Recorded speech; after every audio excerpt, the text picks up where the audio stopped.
곧이어서 성공적인 가정 목회를 위한 프로그램 갓패밀리가 방송됩니다.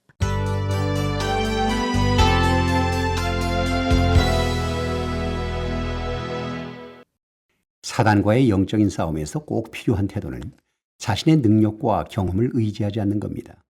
그래서 자신을 의지하지 말라, 이 제목을 이 시간 갓패밀리의 주제로 준비했습니다. 아담의 범죄 이후 사람들은 영적으로나 도덕적으로 나약함에도 불구하고 자신을 높이는 데 얼마나 익숙해졌는지 모릅니다.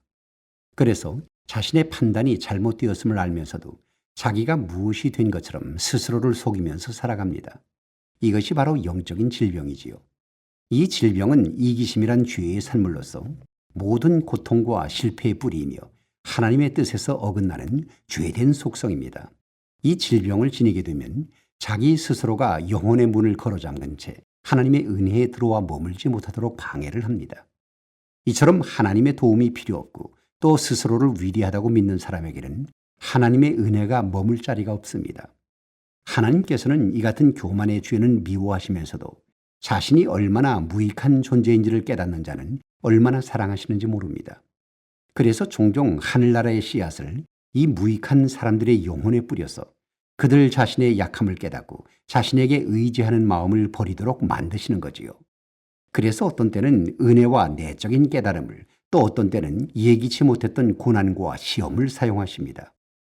이 같은 하나님의 역사하심을 깨닫게 될 때 우리 스스로도 모든 노력을 기울여서 자기 자신을 낮추고 또 자기 자신을 포기하는 수고를 아끼지 말아야 되겠지요. 이를 위해서 우리는 첫째, 나 자신은 연약한 존재이며 하나님 나라에 어울리는 선한 일들을 스스로 행할 수 없는 존재임을 늘 마음에 새길 필요가 있습니다. 그리고 두 번째는 항상 겸손한 기도를 통해서 자기 의지를 버리게 해달라고 하나님께 도움을 구해야겠지요. 이렇게 될 때 자연적으로 자신의 힘으로는 악과 싸울 수 없음을 깨닫고 악을 두려워하면서 죄악에 대한 경계심을 갖게 됩니다.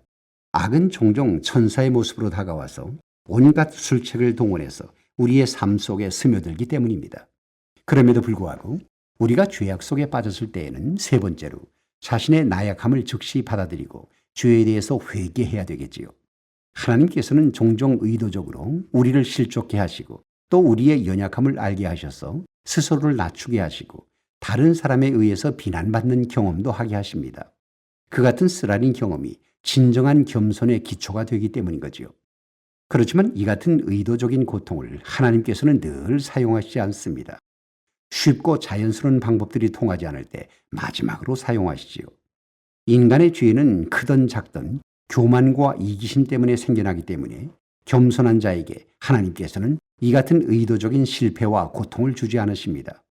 따라서 그리스도인은 자신이 죄악에 빠졌다는 생각이 들 때마다 즉시 겸손한 모습을 회복하고 진리의 빛을 달라고 하나님께 간구해야 되겠지요.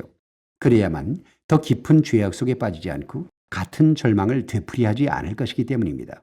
그래서 오늘 아침에는 위대한 용서라고 하는 한 권의 귀중한 책자를 여러분 앞에 권해드립니다. 갓패밀리 강한삼이었습니다.